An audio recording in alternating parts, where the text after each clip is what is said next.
Hey Waffle Gang, I do hope you are well. My name is Mark and today we're checking out some more Reddit stories, and if you do love a Reddit story, why not consider hitting that like, subscribe, maybe that notification bell too, and let's crack on with today's first story. Much love guys. Now today's first story is going to be a collection of the Am I the Devil subreddit once again. Some of you guys really enjoyed that, so we're going to cover it again, and we're starting with apcsois. Not sure how to pronounce that username, but it says, "Am I the arsehole for leaving during my wife's labor?" Oof.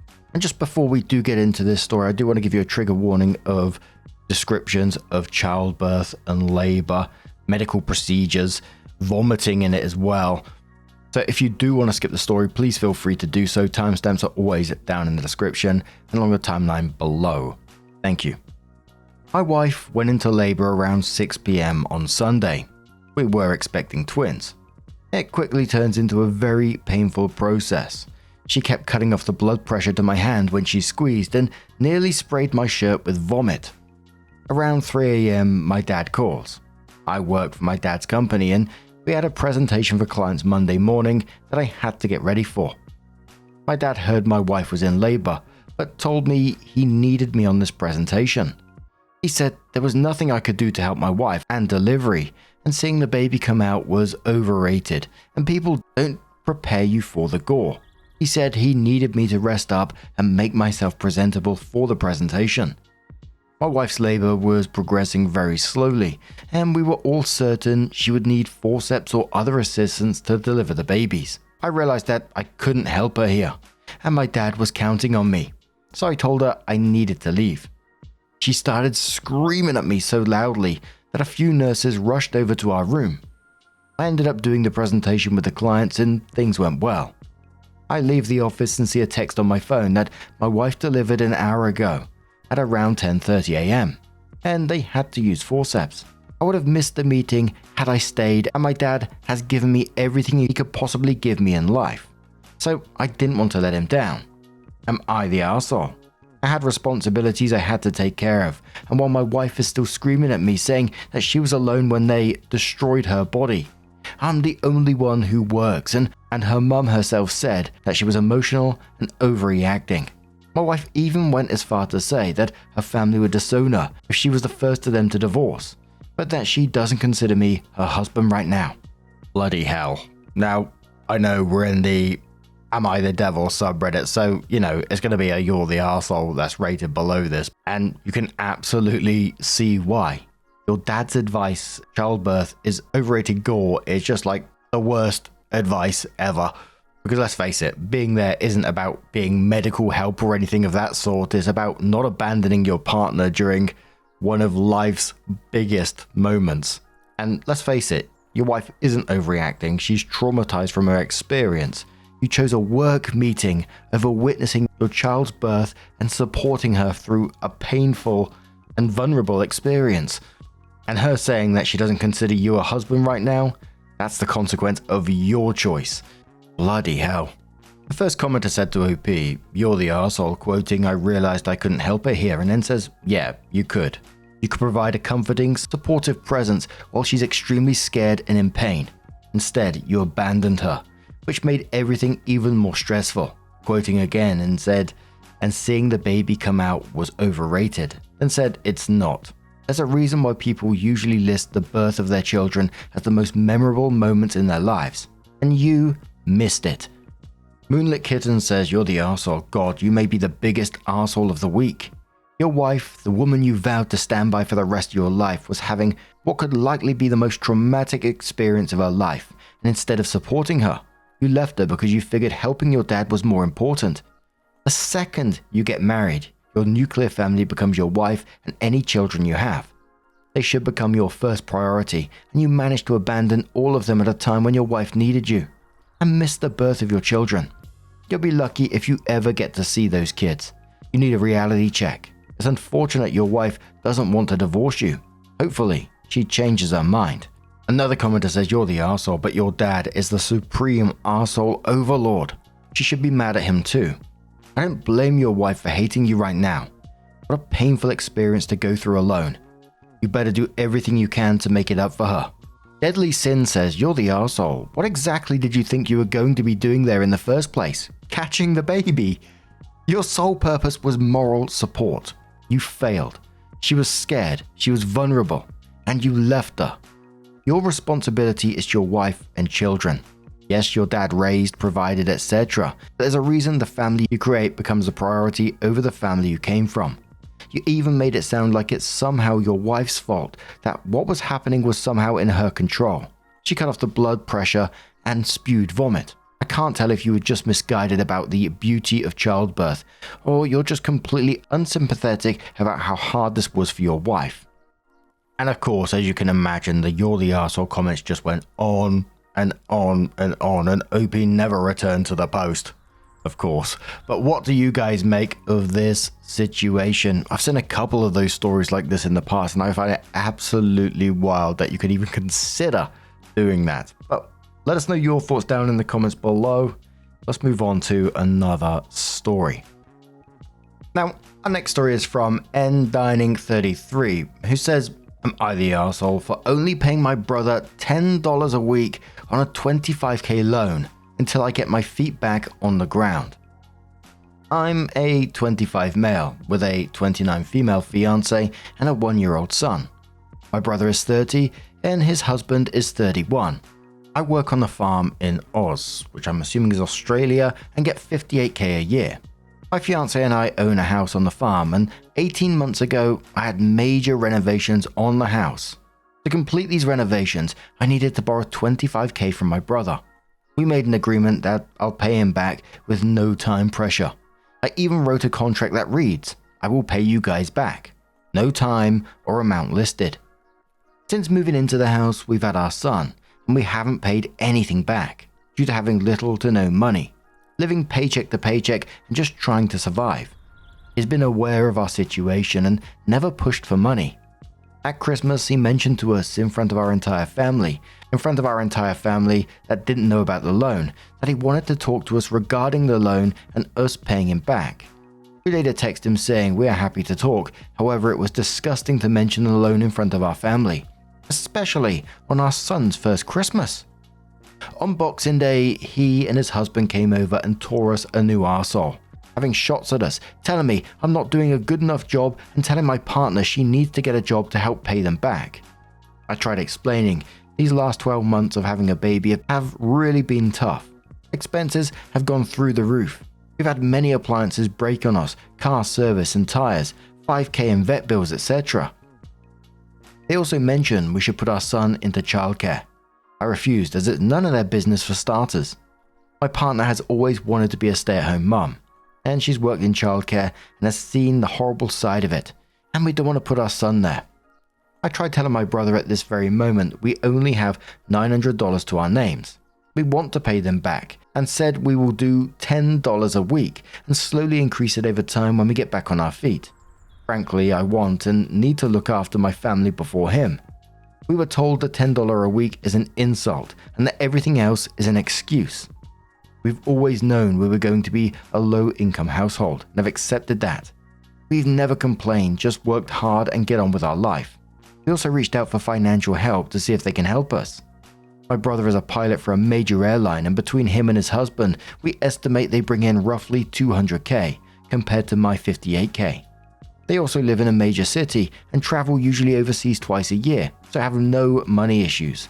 And the reason for them suddenly wanting the money, they're going through surrogacy to get a baby and have just found someone from Canada who is willing to carry for them. They have enough money to pay for this first baby. Their surrogate isn't even pregnant yet, but they want a second baby in the future and can't afford that, so they want the $25K back. So am I the arsehole for only paying $10 a week? I just did a quick little calculation on how long it's going to take him to pay him back on $10 a week, and I think it's like 48 years. So when your son is 49 years old. And I think from the brother's perspective, it's like you borrowed $25K for renovations, a choice, I guess, not an emergency, right? And then you had a baby, which was another choice. And now you're prioritizing literally everything else I guess some of it you have to deal, but it's all over repaying him. And towards the end, it almost sounded like, you're treating this loan as optional because he earns more. But bloody hell, $10 a week. Imaginary says, you're the arsehole. Everything your brother says is true. $10 a week is an insult. Your wife should get a job, or you should find some alternate ways to increase your income and curb other expenses. If you're making $58,000 a year and only have $10 a week to spare, you need some serious financial advice, and you need to take that advice. Just Focus says you're the arsehole. This upsets me. You are not in a good financial state and you chose to get your wife pregnant. Utter nonsense. The both of you are immature and irresponsible.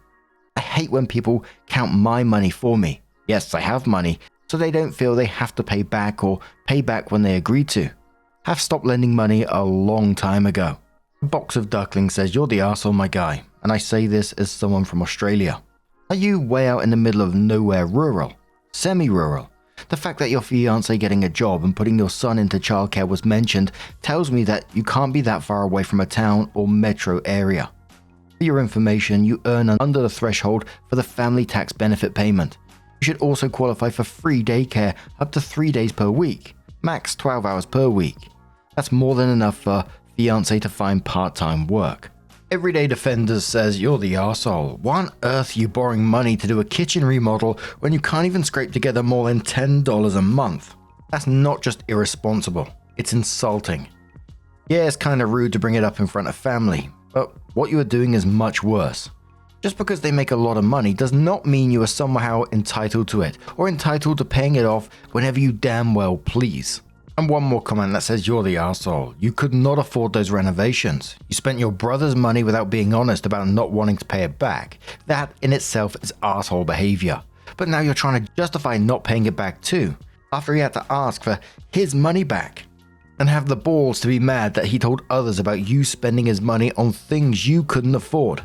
And of course, OP didn't respond to it, but I just find it wild in itself that, people can write these posts. And during this process, they don't sit back and think, fuck me, I am the arsehole in this situation, right? Absolutely wild. But what do you guys make of this one? Let us know your thoughts down in the comments below. Let's have another story. Now, our next story comes from Throwaway Project Car, who says, am I the arsehole for buying my nephew a project car and giving my niece absolutely nothing? Throwaway because nephew knows main account. I, 34 male, am well off financially. I have a lot of cars, but I've worked for every cent of it. I don't have kids of my own, so I like to spend my money on things that actually matter to me. My sister has 12-year-old twins, Sven and Emma, fake names. Sven and I are both autistic and share a massive special interest in mechanical engineering. He's always in the garage with me, getting greasy and learning how things work. Emma is great, but we don't click. She's into fashion and competitive dance. I try to be involved, but we usually run out of things to talk about after a few minutes, which I have with most people. Autism, I guess. Last week, I bought a project car for Sven. It's a beat-up BMW E30 for under $3,000, more including parts and stuff. Calling it a car is generous. The engine needs a total rework, the interior is gone, and it doesn't even roll straight. It's basically a metal shell. It isn't a gift he can use now. It's going to take years of hard labor before he can even think about driving it. My sister is furious. She says spending $3,000 on Sven and nothing on Emma is blatant favoritism and sexism, etc. She wants me to spend around $3,000 on Emma for a new iPhone, designer clothes, and tech. I told her no. The car is an investment in a skill and a hobby we share. By the time we're done, that E30 will actually be worth money, whereas a $1,000 phone is worth nothing in 2 years. I'm not just handing him a toy. I'm giving him and myself 500 hours of manual labor. I'm not willing to just drop thousands of dollars on clothes and gadgets for Emma to just keep things even, when there's no bonding or work involved. My sister's last word on it was that I'm being a hypocrite. She says that if I really cared about the investment, I'd be happy to invest in Emma's dance career, which is just as much hard labor as fixing an engine. She thinks I'm using autism as an excuse to ignore my niece and favor the twin who is easier for me to talk to. She told me that fair is fair, and if I can afford a surprise car for one, I can afford a surprise MacBook for the other. She essentially told me I'm being a cool uncle to one and a deadbeat uncle to the other. So, am I the arsehole for buying my nephew a project car and giving my niece nothing? Yet. KBD says on this one, you're the arsehole. There are several problems here. 1. You are showing blatant favoritism to your nephew. 2. You should never purchase a gift that large for a child without consulting their parents first. Lady Purple Butterfly says sorry, but you don't get to use autism as the reason behind blunt favoritism. If your niece is strongly into fashion, where she is even drawing designs and wanting to sew her own clothes, get her a truly great, not a cheap, sewing machine, sketchbooks, color pencils, and sewing supplies. That is how you attempt to connect with your niece. Actually take time to look at what she does and say, even if it's not your hyperfixation, you're the arsehole. Another commenter says, you're the arsehole. You do realize that autism in girls and women presents differently, and chances are your niece is autistic too. Her special interest may just be fashion and dance. You're being a huge arsehole, and yes, misogyny is a part of it.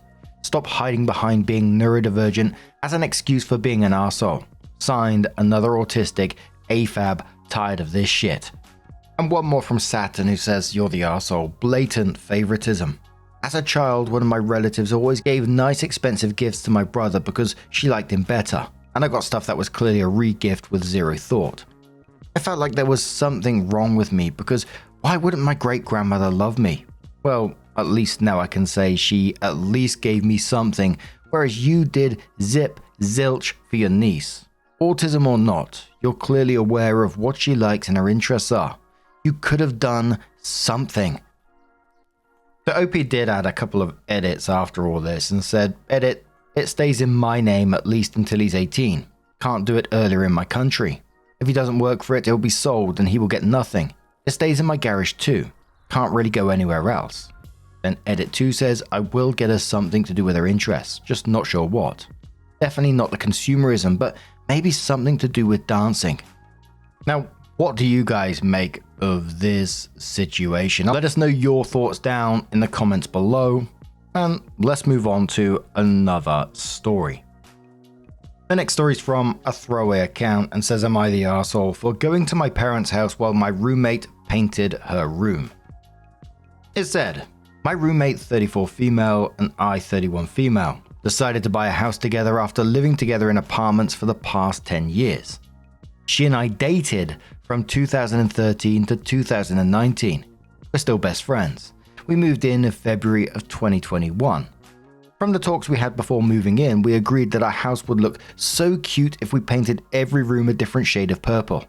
Purple is both of our favorite colors, and purple is a color that everybody loves. It goes with everything. Our home has 4 rooms, 2 bedrooms and 2 offices. Soon after moving in, I decided to paint my rooms my 2 shades of purple. She did not offer to help me paint and did not offer to pay for the paint. It took me a while to get it done, however I did complete my rooms and even managed to paint one of our bathrooms as well, by myself. Months passed and she did not paint anything. I did not really mind though because she's very busy. In hindsight, this is obviously not why she was putting it off. Keep reading. Out of the blue, she comes home from work at 3 PM with her boyfriend and 2 of his loud friends to help her paint her bedroom with hideous grey-blue paint. I was very uncomfortable as I could hear the 4 of them snickering amongst themselves and jumping around while I was in my room trying to game. I managed to keep my cool as I played. Until that evening when her boyfriend knocked on my door to ask me if I wanted Wendy's, as if I were a child incapable of getting my own food. I could not handle them any longer and drove to my parents' home, just so I could get some quiet. Her plus her friends took 2 days to complete the process, and when I returned back, the structure no longer felt like my home. It felt like it had been contaminated. Strangers have been there. One of my rooms is a different color than we had intended. I got emotional when I asked her why she decided to go back on her word like that. She told me that since her boyfriend would be coming over more often and staying the night, she should consider his feelings when deciding what color to paint her room. ? She said she intended to paint her office and her bathroom purple just like that one specific grey blue. The conversation did nothing for me. I find it so rude that not only have her boyfriend over without even asking permission from her roommate, but that she would do this knowing this would hurt me. We have a history and it feels like she wanted to hurt me for some reason. We both decided every room would be purple. I kept my side of the promise that would allow us to have our dream home. She didn't. She gave in to the wants of her boyfriend, and now our house, not hers and his house, looks tacky. She tried to pin this on me by saying I was home when she started painting and could have told her not to paint her room blue-grey. Well, she had friends over. Good way to make me seem like a B in front of people who made no effort to get to know me. I had to go back afterwards and was just like, did they really just buy a property together as exes of 6 years? That is just, I found that absolutely wild. And it kind of just felt like OP just still hasn't emotionally or whatever moved on. But it sounds like the ex has. And it just sounds like a whole clusterfuck for things to come. You know, if the boyfriend wants to move in or one of them meets someone who doesn't want to live with their partner's ex, it's just wild. But the fact of this story is, you know, she painted her room the color that she wanted, and it's as simple as that in the end, right? But I can't get over the fact that they've just legally tied themselves together in probably what a really complex way, and it's wild. But Wild comes in and says, I can't get past the point that you bought a house with a friend who was an ex-lover. Talk about poor life choices. She painted her room the color she wanted. And when you own a house, you have boyfriends over. It's a thing. You're the arsehole. Another commenter says, just by the comments of referring to the house as contaminated because she bought her friends that you refer to as strangers already raises red flags. And the boyfriend asking you if you want to take out and you getting offended because treating you like a child that is incapable of getting her own food makes you sound obnoxious. Oh yeah, I forgot about that as well. I mean, it sounded like a nice thing, didn't it, to me? Like coming to offer you some food. It almost sounded like an olive branch kind of thing, or trying to get to know you or something. But the commenter continued, from what I can tell, you both bought that house. She's entitled to 50% of it, so she can paint her room however she well likes. You seem to have this future planned with her, and are angry that she doesn't share your vision. You're the arsehole. You're clearly still hung up on her, and she's obviously moved on. You shouldn't have bought a house together. You'll only cause yourself more pain. Moggett says you're the arsehole, love. It's got to be a Brit, right? You're the arsehole, love. Please reread your own post. You sound so entitled, controlling, and an up your own arse. And yep, there it is, the arse spelling. And I don't think you even realize. You both own the house, but your roommate painted her room. It doesn't affect you. Neither does the fact that she got some friends over to do it. She's allowed to have her boyfriend there. It's not rude or to hurt you. It's not about you at all. I would suggest therapy. There's a lot of red flags here which will only get worse if you don't speak to someone. You don't want to end up being the woman everyone hates because you got the emotional intelligence of a toddler. ETA downvoting everyone who is calling you on your arsehole behavior isn't going to help. Doubling down doesn't make you less of an arsehole. It just makes you a pathetic one. And I just had a quick look because I thought, as OP replied to that, OP did reply to it. It says it does affect me because it completely throws off the theme of the house. With guests coming over, they obviously know that there was a miscommunication or something because a room stands out like a sore thumb, while every single other room sticks to the theme. I mean, as people could be every guest wandering around into every bedroom to look at the theme of the house. What the fuck's going on here? But what do you guys make of this situation? It's just, some of these stories are absolutely wild in this sub, aren't they? But let us know your thoughts down in the comments below, and let's move on to another story. Now, our next story comes from gargoylewingedangel, saying, am I the arsehole for taking out a payday loan so I can go to Level Up Expo and get my cosplay right? My parents are furious with me to the point of cutting me off. If you're unfamiliar, Level Up Expo is a convention in Las Vegas, I believe, where they do like sort of gaming, anime, pop culture, all that kind of stuff, according to Google, of course. This is one of those ones where I see myself as being 80% right, but I want to be fair because honestly, I depend on my parents for a lot of stuff. Rent, tuition, food, car insurance. I'm huge into cosplay and gaming. It has been my dream to go to a big convention in my cosplay. A friend suggested we go to Level Up since it has everything we like. The badges aren't super expensive, but we decided we wanted to super splurge on accommodations, so maybe we could host parties in our room. So the total cost of my trip, including everything, airfare, room, estimates for food, badge, is about $3,500. I had $2,000 that I was supposed to pay towards my credit card, but I decided to get the rest. I would get a payday loan, and this was back in March, so the trip is all paid for. I wanted to keep it a secret from my parents, but I accidentally missed my first payment to pay the payday loan, and for some god knows how reason, the people at the payday loan place did a search for my name since I'm ducking their calls until I could borrow some money from a friend, and they called my parents' home number looking for me. I can't even imagine this is legal. So here's the deal. I'm not like so dense that I don't understand I messed up. I mean, I know that I need to pay my debts. But here's the deal. I mean, I'm only in college once, and I only get to do things like level up while I'm young. I also think this was a very normal mistake, and my parents should give me enough room to make mistakes and learn from them. But my parents are freaking the hell out. My dad has basically said this is it. That after the credit card debt and my grades and now the payday loan and missing a payment, I have shown a level of irresponsibility that he can't trust me anymore. And I either move home to go to community college and work for his company, or he cuts me off for good. As harsh as that was, my mum was even worse, and she literally screamed at me like cussing names and told me that they didn't raise me like this, and I'm acting like a spoiled Instagram asshole. Edit. Just for clarification, I'm 20 female. Like I said, I know I messed up, but am I really an arsehole?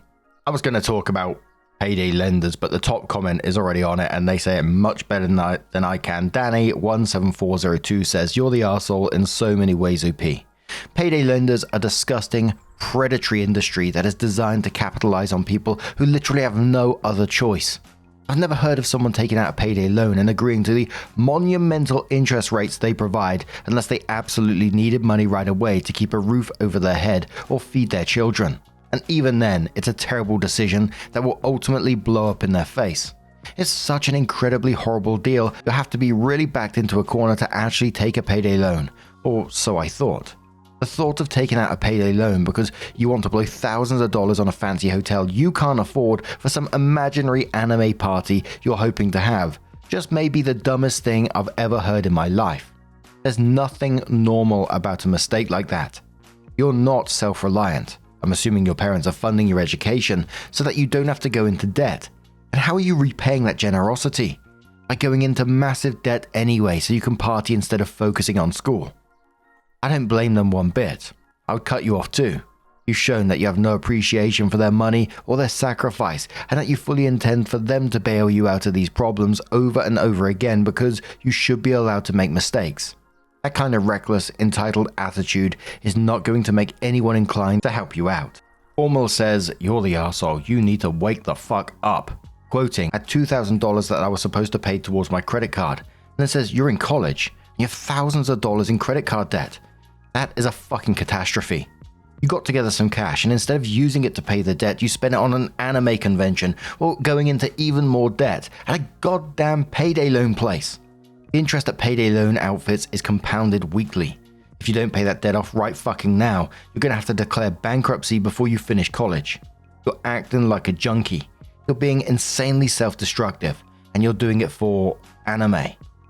Quoting, "I've shown a level of irresponsibility that he can't trust me anymore." Then says, "Accurate. If I were your parent, I'd be ashamed that I'd raise someone who would act this way. You're ruining your life for meaningless shit." And yes, your mum pretty much nailed it. You're a spoiled arsehole, and you're committing financial suicide. Do whatever your parents tell you to do from this point on, and then say thank you to them for saving you from your idiocy. And one more comment who says, "You're the arsehole. Taking a loan for $3,500 vacation is one of the least responsible things I've ever heard. You could not afford it. You did not deserve it. You don't go. That's life as a responsible grown-up. I was more responsible than you when I was 11. That's the age I saved for a new Nintendo system instead of borrowing money I didn't have. You need to grow up. You're the arsehole. I feel bad for your parents. If they have an accident, they know you can't manage their estate and finances. You simply don't have the common sense. Hopefully, you have some more responsible siblings they can turn to in a crisis. You're the arsehole." And a lot of people saying, they absolutely love cosplay, they love anime, they love all these things and conventions, etc. And it's all good if you can afford it. don't be going to a fucking payday loan to go to it, because that is just awful. And basically backing OP's parents up. But now I'm going to turn this one to you guys. What do you guys make of this situation? Let us know your thoughts down in the comments below. And just a huge thank you for being here today, getting involved in the stories, your love, your support, your time. It always means the absolute world to me. So thank you so much for being here. Truly, it's absolutely amazing. Thank you so much. And I will see you in the next one. Take care and much love. Wake up, get up, stretch my legs, eat some breakfast, milk and eggs, brush my teeth up, wash my face, throw my clothes on, start my day. Wake up, I can smell the smoke from the bacon.